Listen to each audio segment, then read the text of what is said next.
Hello students, today we are going to study about general knowledge of standard 6 lesson number 5 which is words last forever। यानी कि कुछ महान व्यक्तियों ने कुछ ऐसे कोट्स दिए हैं, कुछ ऐसे सुविचार दिए हैं कि जो हमेशा के लिए हमें याद रखने हैं। Great man and their quotes are remembered even today.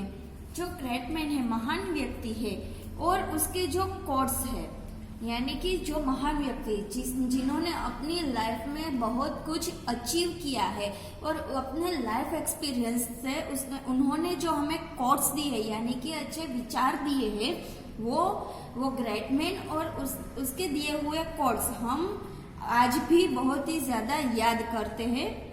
तो ऐसे कुछ कोट्स और ऐसे कुछ ग्रेट मैन के बारे में यहाँ पे हमें पढ़ना है। 1. It is an unfortunate fact that we can secure peace only by preparing for war। Means एक ये अनफॉर्चुनेट फैक्ट है कि हम हमारी पीस यानी कि हमारी शांति को तभी सिक्योर कर सकते हैं जैसे कि हम वॉर के लिए प्रिपरेशन चालू कर दे तो ही हम हमारी शांति को सिक्योर रख सकते हैं। देखो बच्चों, वॉर एंड पीस वो एक दूसरे का ऑपोजिट है। जनरली हम यही सीखते हैं कि वॉर एंड पीस एक दूसरे का ऑपोजिट है, लेकिन ये जो ग्रेट मैन है ये किसने कहा है? तो ये कहा है जॉन केनेडी ने कहा है ऐसा कि हम शांति यानी कि पीस तभी रख पाएंगे जब हम वॉर के लिए प्रिपेयर हो।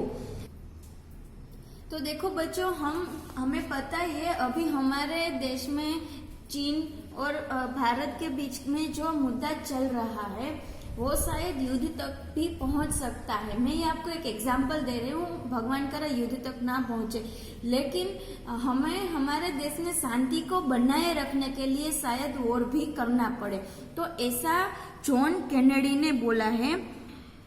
उसके बाद है genius is 1% inspiration and 99% perspiration. Genius जो लोग होते हैं वो अपनी लाइफ में अपने जो ड्रीम्स होते हैं वो फुलफिल किए हुए होते हैं, गोल्स को अचीव किया हुआ होता है और अपनी एक्सपर्टाइज इसमें बताई होती है, तो वो जीनियस ऐसे बनते हैं। लेकिन जीनियस कैसे बनते हैं वो लोग कि अपने लाइफ में बहुत ही कुछ स्ट्रगल किया हुआ होता है, फिर किसी उससे भी बड़े जो महान लोग होते हैं उससे वो इंस्पायर होते हैं। तो जब वो जीनियस बनते हैं तब उसमें सिर्फ 1% इंस्पिरेशन होता है। हम हर रोज कोई ना कोई महान व्यक्ति के बारे में पढ़ते हैं, सुनते हैं, फिर वो सुनने के बाद हमें ऐसा लगता है कि नहीं, हमें भी उसके तरह काम करना चाहिए, हमें भी आगे बढ़ना चाहिए। लेकिन ये सिर्फ एक इंस्पिरेशन है, उसे हमें फॉलो करना या नहीं करना वो हमारे ऊपर होता है। तो जो जीनियस होते हैं वो उसमें सिर्फ 1% ही इंस्पिरेशन होते हैं। लोग, ये जो महान लोग हैं वो हमें एक एडवाइस दे सकते हैं, सजेशंस दे सकते हैं कि हमें लाइफ में ऐसा करना चाहिए।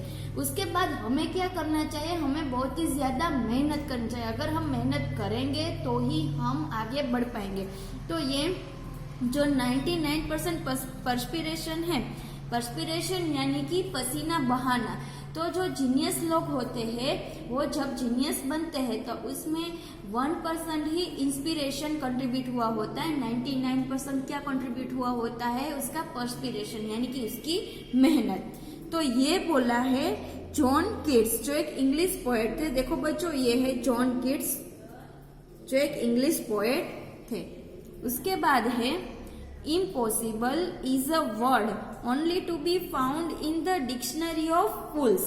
Impossible यानी कि हम ये काम नहीं कर पाएंगे, ये काम हमसे कभी होगा ही नहीं, उसको हम क्या बोलेंगे? इम्पॉसिबल।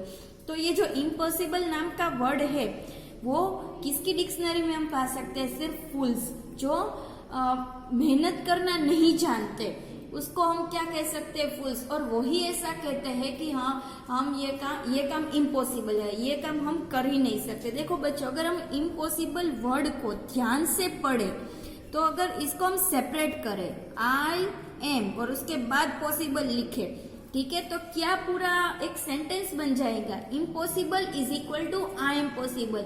जो इम्पॉसिबल चीजें हैं उसे मैं पॉसिबल बना सकता हूँ। इसका इम्पॉसिबल का मीनिंग हम ये निकाल सकते हैं। तो दुनिया में कोई भी काम हमें इम्पॉसिबल नहीं लगेगा, हम मेहनत से कुछ भी कर सकते हैं, ऐसा कहा है नेपोलियन बोनापार्ट।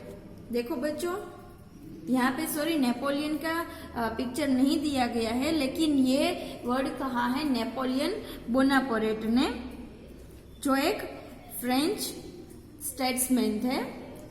उसके बाद है 4, the child is a father of the man. तो एक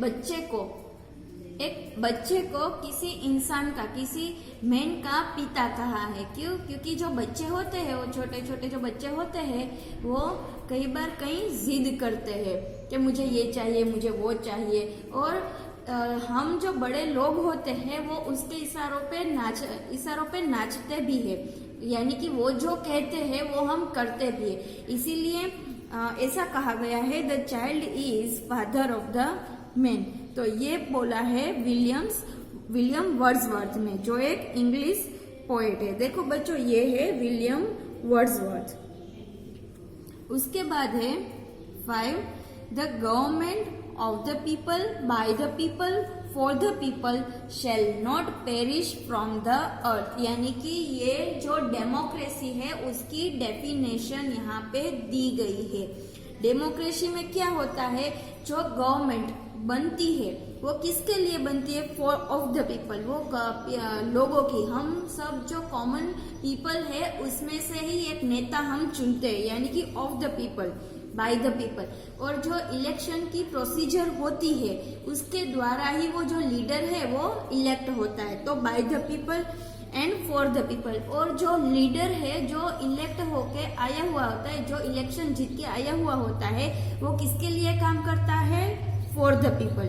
इसीलिए जो हमारे देश में ये डेमोक्रेसी है, तो जो लीडर बनता है और जो गवर्नमेंट बनती है वो किसके लिए होती है, of the people, by the people and for the people, shall not perish from the earth. और ये जो पूरा जो ये सेंटेंस है और ये जो पूरी हकीकत है वो अर्थ में से हम मिटा नहीं सकते, क्योंकि अगर गवर्नमेंट बनती है, अगर उसको लोगों के लिए ही काम करना होता है, तो फिर वो लोकशाही ही उसमें होना चाहिए।